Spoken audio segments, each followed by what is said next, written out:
Dear students, today we are going to study a poem called Hope is the Thing with Feathers. Hope is the Thing with Feathers is written by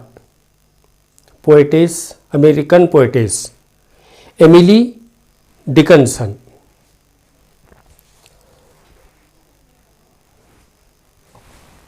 Emily Dickinson written about the hope which have feathers, म्हणजे अशी इच्छा, Dzire की जिला पंख आहे, पक्षासारखे पंख आहे, अशा होप याविषयी आपण आज शिकणार आहोत. Now I am reading the poem. You see it on page number 15 in your textbook. Hope is the thing with feathers that perches in the soul and sings the tune without the words and never stops at all. Second stanza. And sweetest in the gale is heard, and so must be the storm that could abash the little bird that kept so many warm.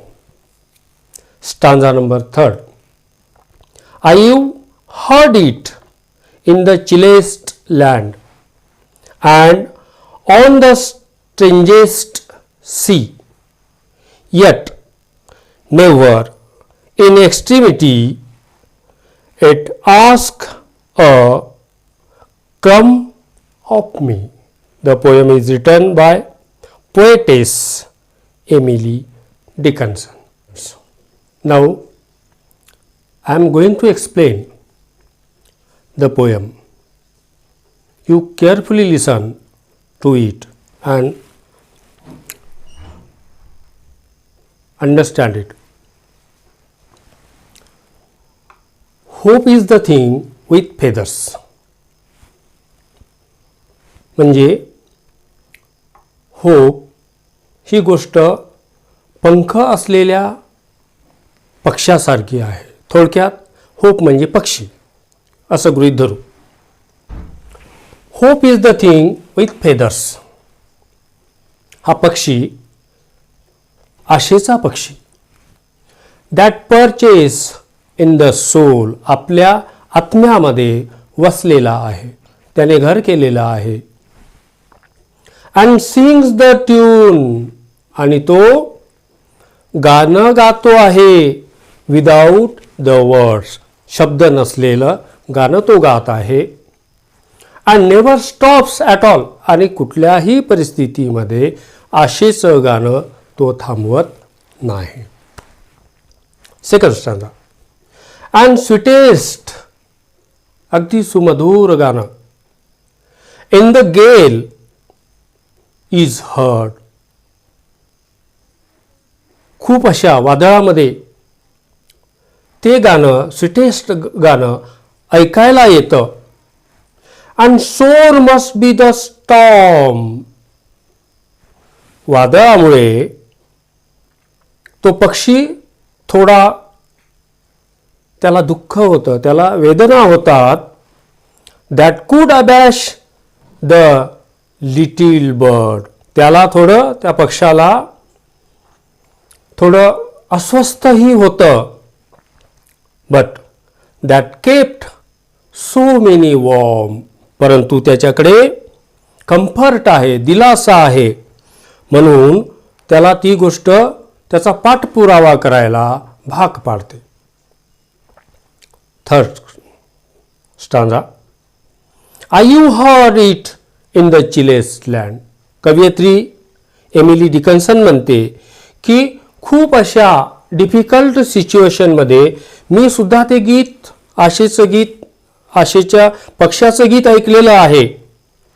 And on the strangest sea, खूप अशा वेगवेगळ्या वातावरणामध्ये, yet, तरीही, अजूनही, never in एक्स्ट्रीमिटी,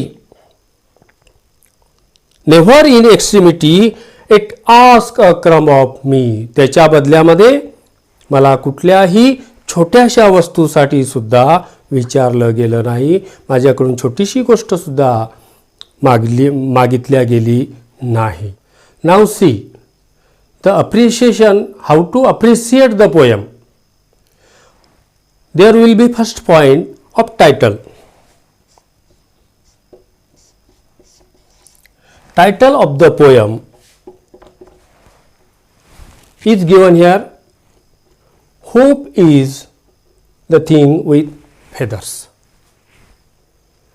हे आपल्या या कवितेचं शीर्षक आहे, टायटल आहे, ते या ठिकाणी लिहून काढायचं.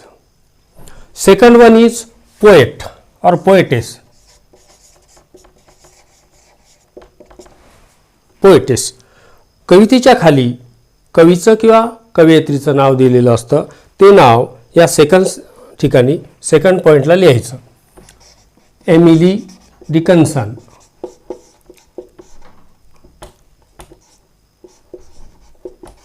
Emily Dickinson is the poetess of this poem. And third point is theme or central idea. Central idea of the poem. The central idea of the poem is the role played by hope in our life. The role played by hope in our life. According to the poetess, hope is the little bird that alighted in our soul and keep us going even in the most difficult situation and demand nothing. That is the central idea of the poem. Number 4, rhyme scheme.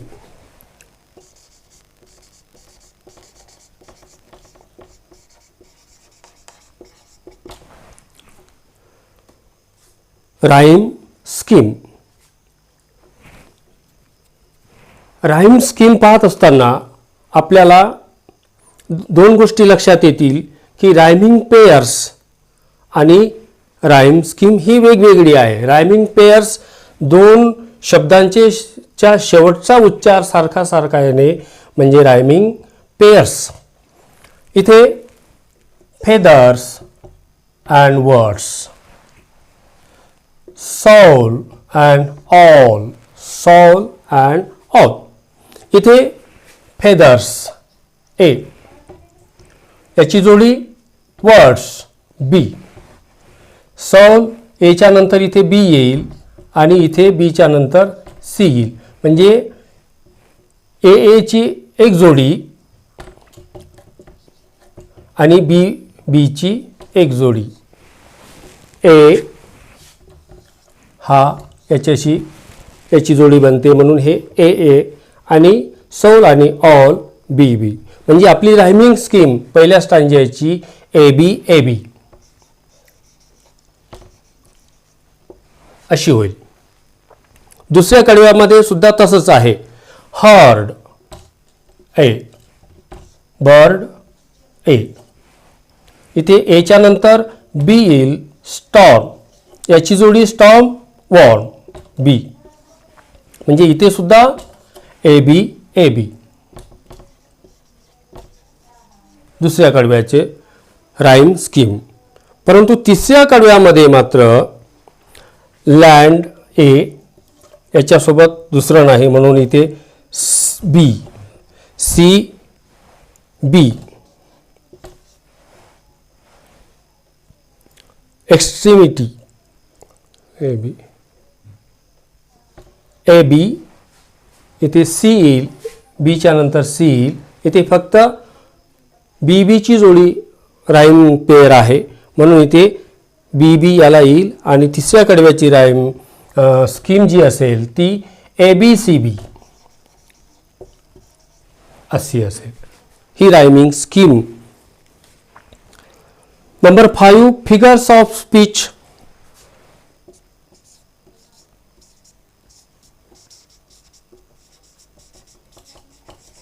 Figures of speech. शब्द अलंकार. या कवितेचा अलंकार. या कवितेचा अलंकार पर्सॉनिफिकेशन हा आहे.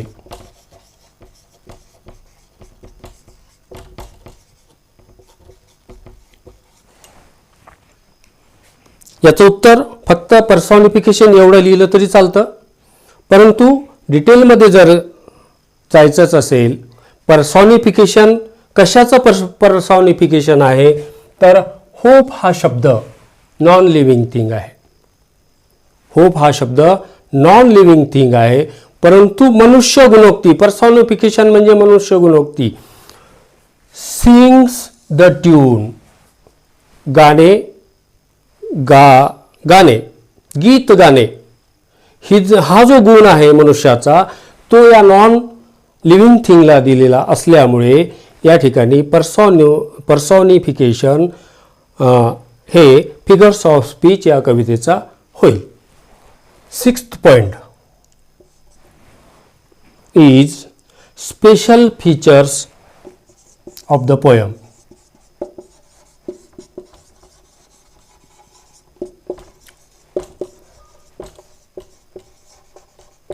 स्पेशल फीचर, खास वैशिष्ट्य. The special feature of the poem is full implied meaning. It tells us the importance of hope and hopes you to survive in any difficult days or occasions is the special feature. And next 7th point is favorite lines.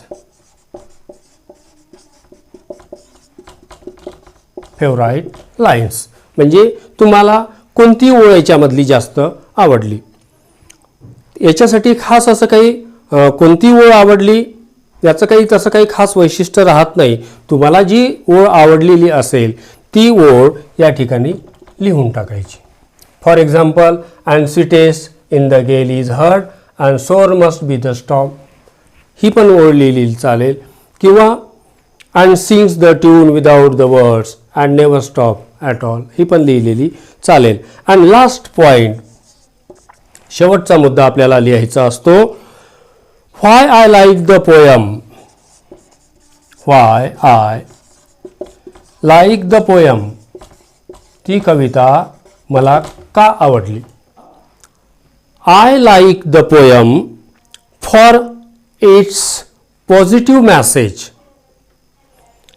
According to the poetess, hope is not easily defeated. It sustains us. Hope also encourages us to move forward. This message, I think, is very most important for a person.